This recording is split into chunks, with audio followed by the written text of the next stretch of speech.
הזכירה. The gate of remembrance. מידה שאין העולם יכול להתקיים בלעדיה. The world cannot exist without the property, the מידה of memory, remembering. כל משא ומתן בעולם הזה, כל תלוי בזכירה. Every business deal is dependent on memory. כי לא היה אדם מאמין, לחברו מלווה לו אם לא היה זוכר. Nobody would buy or sell, nobody would give a loan if nobody would remember anything. He says, בכל עניין של העולם, גם מקח וממכר, אם היו שוכחים דבריהם, לא יכולים לעשות. The world can exist if you don't remember anything. People who have amnesia, or people who are, are old, they forget things, they cannot function.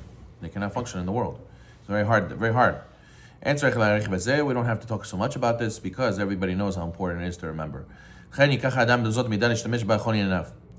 says a person has to adopt this trait as much as he can because this, it's offense to the truth. What does that mean? It means that one who always speaks the truth doesn't need a good memory because he doesn't have to remember what he said. Rather, the author is speaking about a situation where a person committing himself to something, and that way, when he remembers, he'll stick to the truth. What does that mean? A person learned one time why it's important to keep mitzvot, why it's important to be religious, why it's important to serve Hashem. So sometimes we forget. The next day we forget, we get cooled off, and I don't know, I'm not so into it anymore, I hear, okay, I know I have to, but when a person's on fire, he says, wow, Rabbi, you give me a fire lecture, I want to do the mitzvot, you're right, I'm going to show up every day. You have to have the midah, is remembering that feeling and keeping that feeling every day.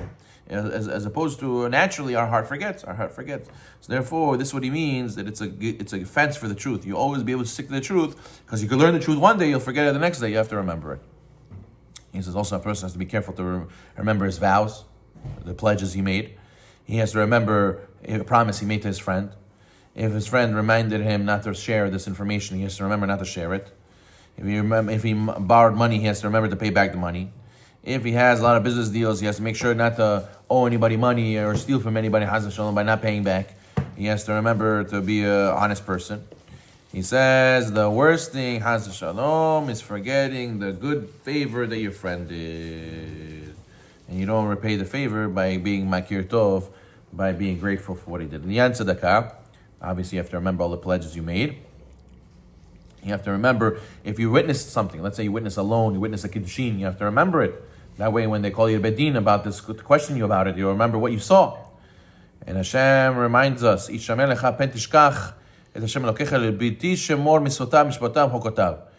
to be careful that we have to remember not to forget the word, the mitzvot of Hashem, His judgment and statutes. Hashem warns us, don't forget.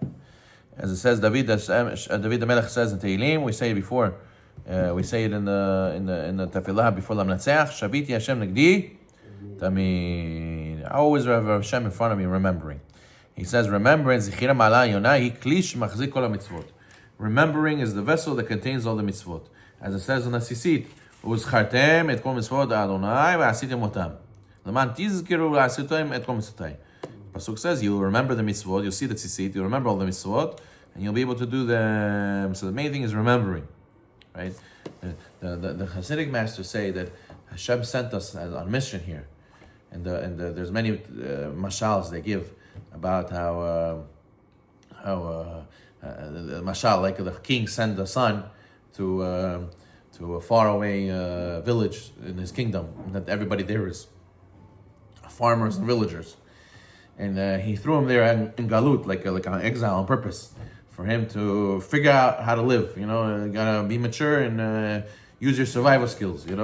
And eventually he tries to work there. He tries to, he was a spoiled kid in the palace. Now he's learning how to live real life.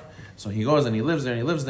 And eventually he gets so friendly with the people there. He finds a nice girl. He gets married.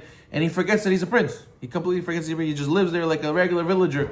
And then the king sends the messengers to go check on him. And they have to remind him, hey, don't get stuck here. You don't forget what we sent you here for. You gotta make your life, and you gotta come back to the palace. You can't stay here forever. So that's the biggest thing that we have to remember. We have to remember why Hashem sent us here, and what's the main purpose. Sometimes you get carried away. I want to make money. I want to make a good life for myself, and then I get so busy with that, and then I forget what that I'm a soul. I remember I'm a body, but I forget that I'm a soul, and that is the biggest thing a person has to remember. Then also like Hashem grants somebody such a great memory, and another person grants them just a hard thing. So like you can remember things photographically, and some other people not. So why Hashem cannot give somebody with such a great memory another person? So Hashem, the same thing. Why does Hashem make people? Some people very wise, some people very strong, and some people very weak. Some people not so wise.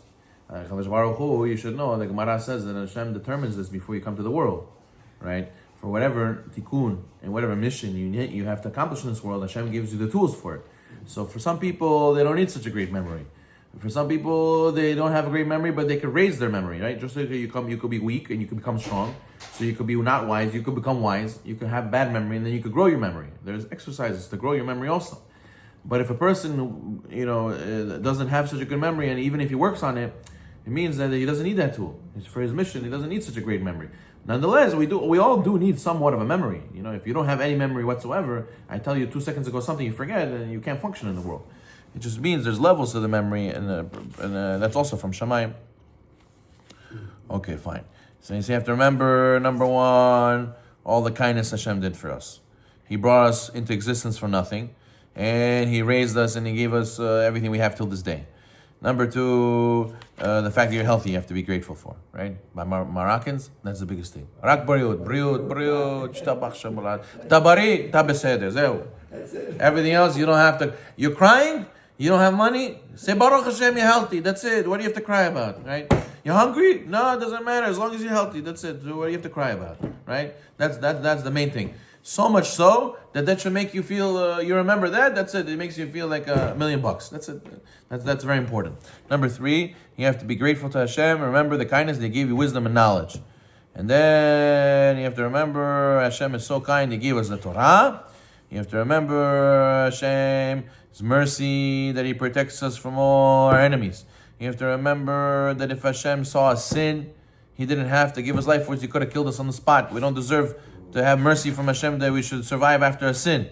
And then you have to remember all the affairs that you went through, all the miracles that you went through, all in your personal life, not just as a nation, in personal life, everything Hashem did for you. And number 8, you have to remember how all the king's servants are eager in their service of their king. How much more so we should be eager to do service of Kadosh Baruch Hu. So therefore, all these things, a person has to remember. He says, number 1, a person must remember if a man has a wife that he loves, like his soul, or a son he loves with his heart, he will exert himself to do whatever they wish. Same thing for HaKadosh Baruch Hu. We have to remember our love for Hashem. One must remember all of his deeds. You have to remember all the mitzvot you did, and you have to remember all the averot you did. And that way, you do teshuvah, and you keep doing more mitzvot, building on the mitzvot you did in the past. You can think about the averot and just Yes. Obviously, you forgave yourself, and Hashem forgives you. But you still have to remember not to fall into the same thing. One has to remember how eager and quick he is to run, to make money. He has to use the same koach and the same strength and eagerness to go and serve HaKadosh Baruch Hu. We'll read a story over here, and we'll end. It says over here, there was a CEO who sent one of his agents overseas to go a high-level meeting, secure a business opportunity for millions of dollars. He gets over there, he gets picked up in a limo from the airport, taken to the 5-star hotel. Wow, unbelievable. So he goes, he sees beautiful sights, beautiful scene, and a lot of luxuries. He goes to the hotel, a pool, tennis court, restaurant. They send his luggage to his room. He grabs a few drinks. He plays tennis. He dips in the pool. 7-course meal. He goes to his hotel room. There's a theater over there. It's 2 a.m. and he's exhausted.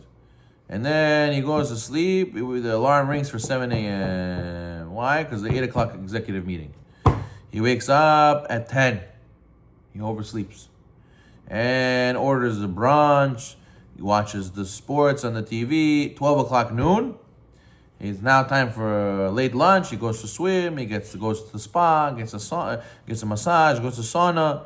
He gets off. Goes to the airport. Goes back to the office. Next day, a very excited officer says, No, about the meeting. He says, oh, meeting? Oh, yeah, meeting. He forgot about the meeting completely. He says, what? You spent all my money. You were there in the hotel. You racked up the bill. And at least you would make us $1 million. I don't care you spent all that money. But now I have a big debt. You didn't make any money. What is this? He says, why did you forget? He said, I forgot. How did you forget? So therefore, a person has to know the same thing with us. HaKadosh Baruch Hu says, I have no problem giving you this, giving you that. You spent a lot. I'm going to cover the bill because it was worth it to invest in. You're going to do a lot of mitzvot. But then you spent all this. You didn't even show up to the meeting. You didn't do any mitzvot. Ay. What did I send you for? You caused me a big bill. Baruch Adonai Olam. Amen.